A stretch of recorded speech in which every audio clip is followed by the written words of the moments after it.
Donc je suis Anthony Met, je suis docteur en psychologie et j'ai plusieurs fonctions au quotidien. Je suis donc, psychologue, préparateur mental, je suis aussi formateur via Focus Consultant, entreprise que j'ai créée avec, mon associé, il y a 1 an et demi. Je suis aussi enseignant, je donne quelques cours à l'université, en école de commerce maintenant et à la fin je suis auteur.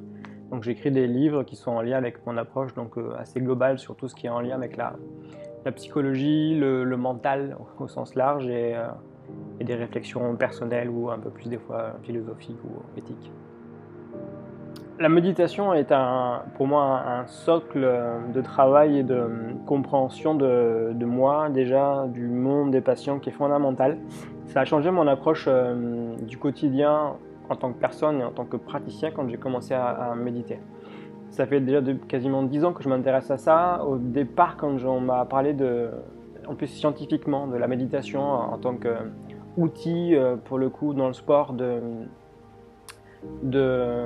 augmentation de résultats ou du moins de potentiel mental, je trouvais ça intéressant, mais je me disais, mais c'est farfelu et je vais jamais réussir à créer une sorte de compromis entre la méditation quand même un peu bouddhiste ou un peu orientale et notre vie au quotidien qui va à 10 000 à l'heure tout le temps, où on a plein d'objectifs tout le temps à réaliser et on est tout le temps sollicité en permanence. Je me disais, c'est un peu farfelu et c'est un peu.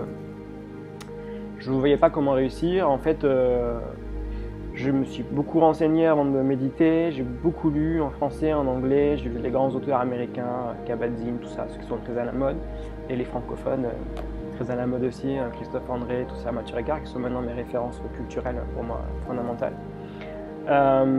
Et alors, il y a un compromis qui est possible entre la méditation orientale, quasi bouddhiste, religieuse, et pour nous occidentale, qui n'est pas toujours simple à mettre en place. Là, toutes les fois, je suis même assez critique par rapport à la méditation, mais la méditation a changé, donc je vous dis, ma vie, moi, lorsque j'ai commencé à méditer.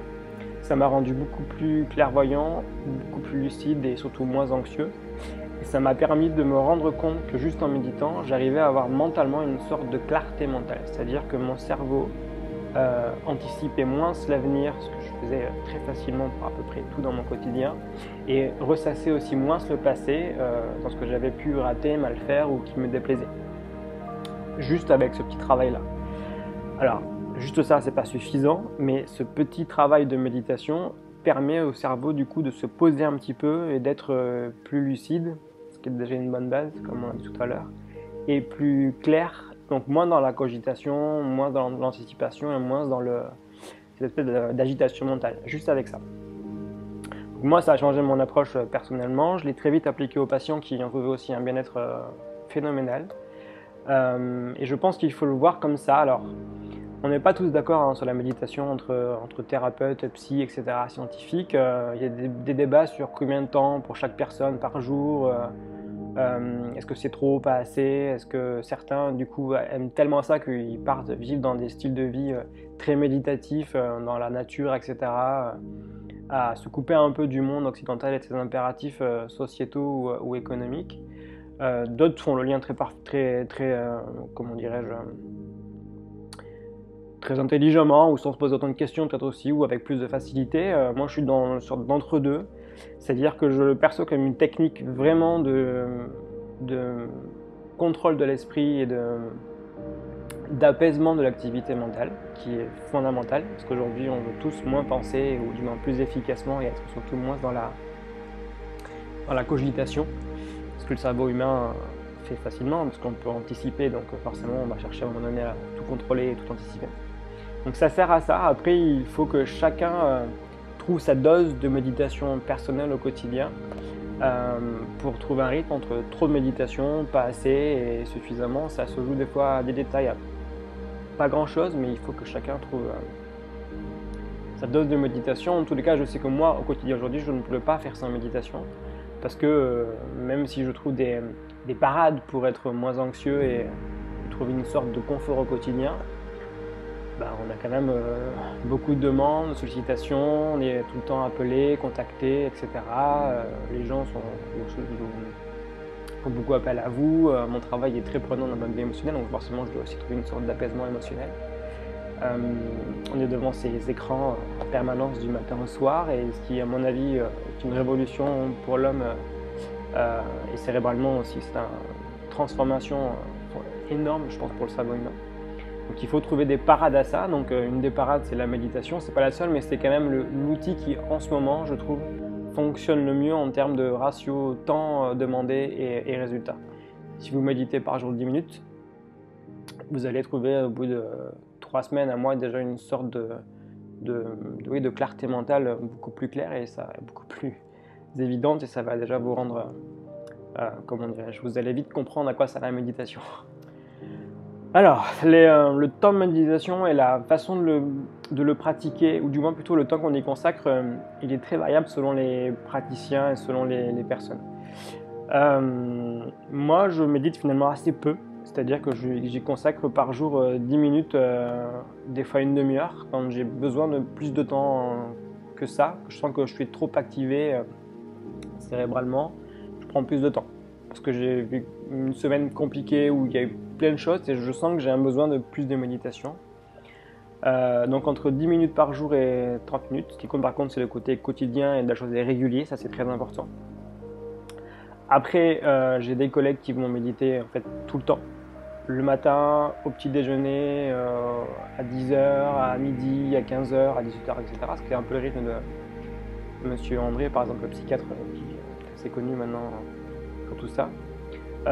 D'autres vont méditer 4 heures par jour, comme Mathieu Ricard, qui par exemple consacre 4 heures par jour à la méditation. Lui, c'est un moine, un religieux, donc il a une vie intérieure très centrée sur la méditation, et avec un objectif en fond, ou du moins une recherche d'éveil, comme on dit dans l'approche bouddhiste. Donc c'est très particulier, et c'est pas c'est pas en tous les cas mon objectif de vie, du moins actuellement.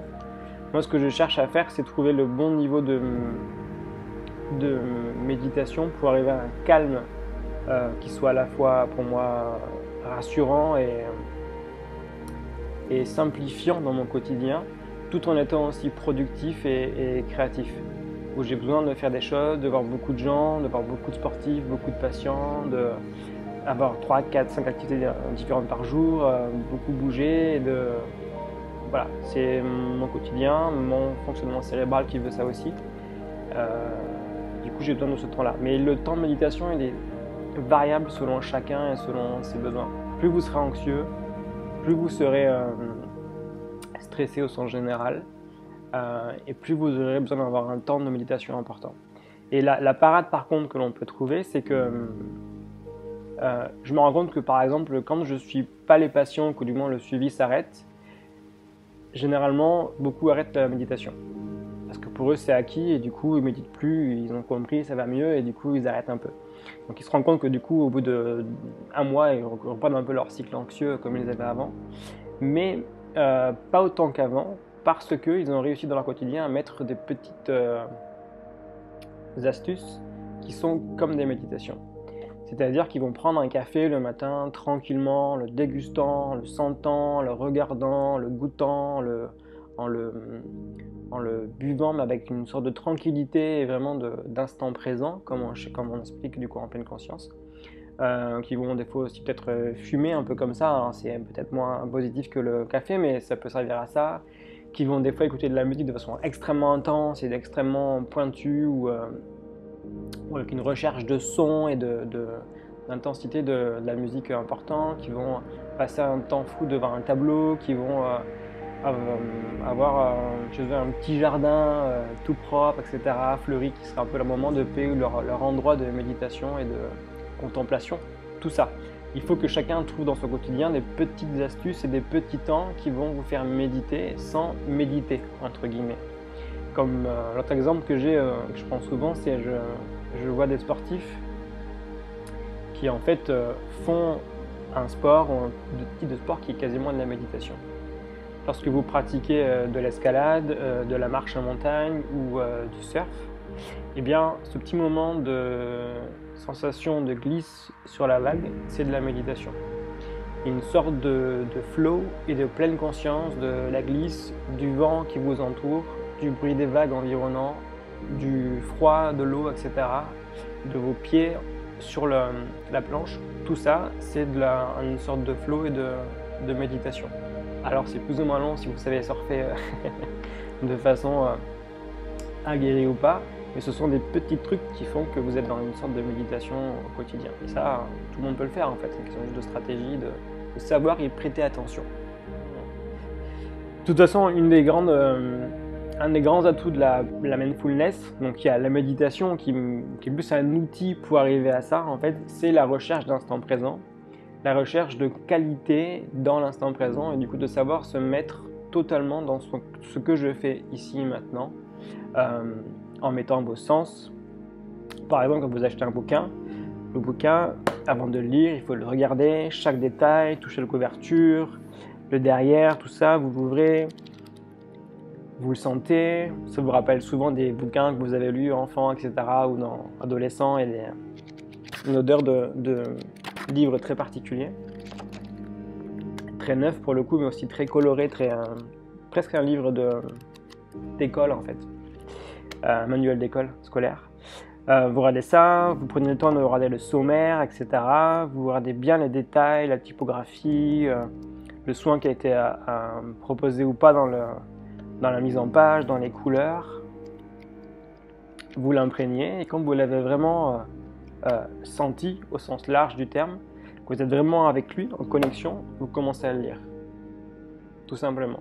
Et bien ça, cette espèce de recherche de connexion entre ce bouquin-là ou un autre et vous, il faut essayer de le trouver pour des petites choses du quotidien, un café, un plat au restaurant, un moment à deux avec votre conjoint, une amie, etc., que vous ne voyez pas souvent, avec vos enfants, qui eux sont dans l'instant présent beaucoup plus que nous en fait, beaucoup plus facilement, avec une plante, avec un arbre, avec ce que vous voulez.